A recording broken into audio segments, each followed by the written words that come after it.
Let's explore the first illustration. The first illustration is about the inequality among teachers. The teacher on the left symbolizes a Filipino teacher with a simple uniform. Not all teachers in the Philippines wear this kind of uniform, but many in the provincial areas do. On the right side, the image represents a foreign teacher, which is most likely American, equipped with high-quality clothes. The Filipino teacher holds a stick with a bag of money that is way smaller than the bag of money carried by the American teacher.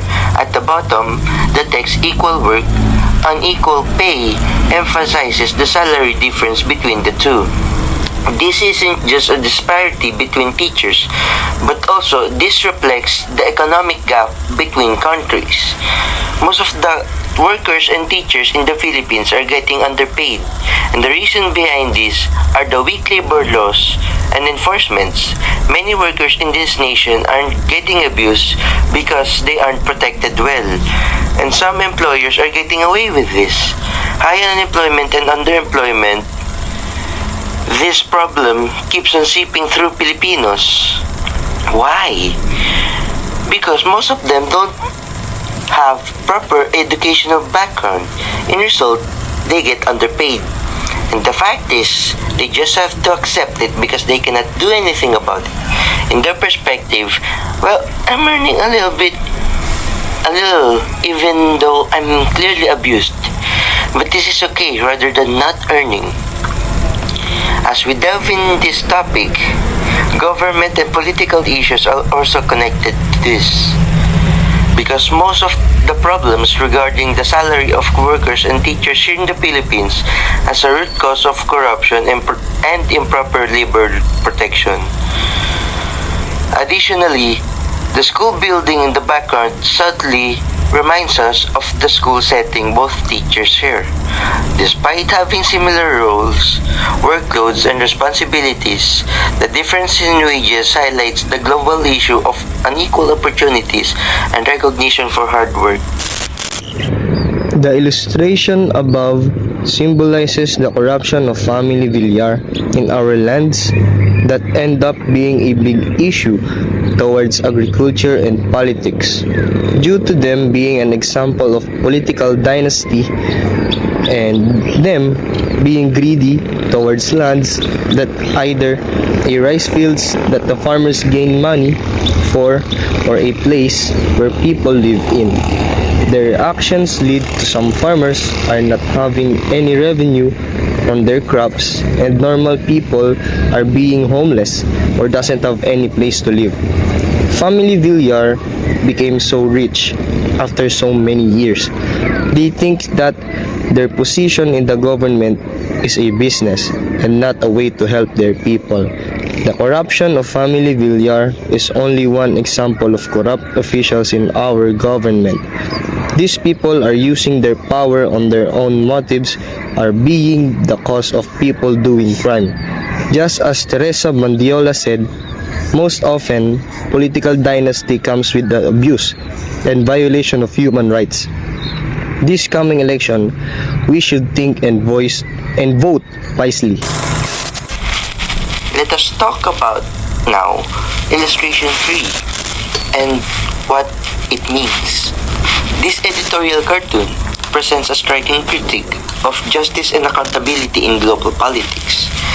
The central image features a set of scales symbolizing justice, with one side weighing down a bound, nearly naked man, who is the former President Rodrigo Roa Duterte, possibly representing a former authoritarian leader, while the other side holds a suited figure, likely a historical leader accused of similar crimes but treated differently.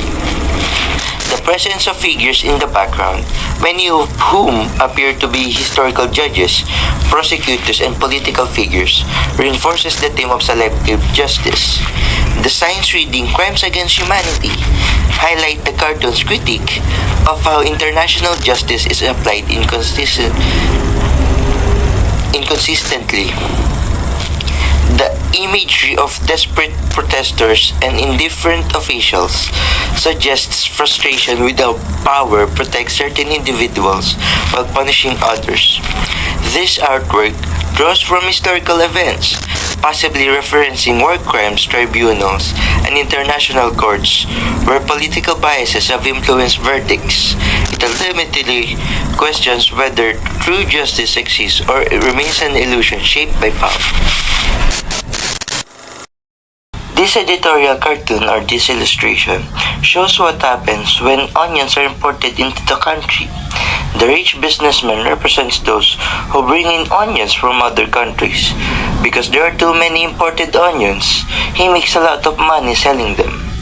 On the other hand, the farmer works very hard to grow onions, but since there are already too many onions in the market, he has to sell his for a very low price. Sometimes farmers even throw their onions away because no one buys them. The government allows onion imports to make sure there are enough for everyone and to keep prices low. But when imports arrive at the same time as the local harvest, farmers struggle to earn money. The cartoon shows the big difference between the importer, who gets rich, and the farmer, who works very hard but still struggles. It shows how supply and demand affects local farmers and businesses. This political cartoon illustrates the problem of corruption in the Philippines.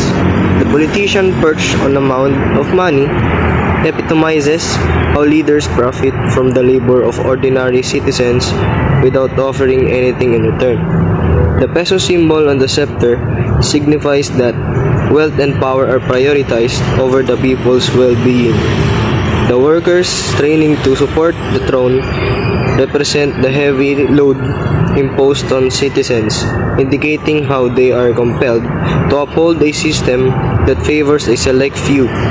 The speech bubble stating, "Keep working harder," emphasizes the injustice of leaders expecting more from the populace while they revel in luxury and wealth. The scowling sun in the background symbolizes the nation's disappointment and discontent with persistent corruption, influenced by early 20th century political cartoons. This artwork showcases the deeply entrenched issues of corruption and exploitation in Philippine society. The imagery underscores the imbalance of power and the lasting struggle for fairness and justice.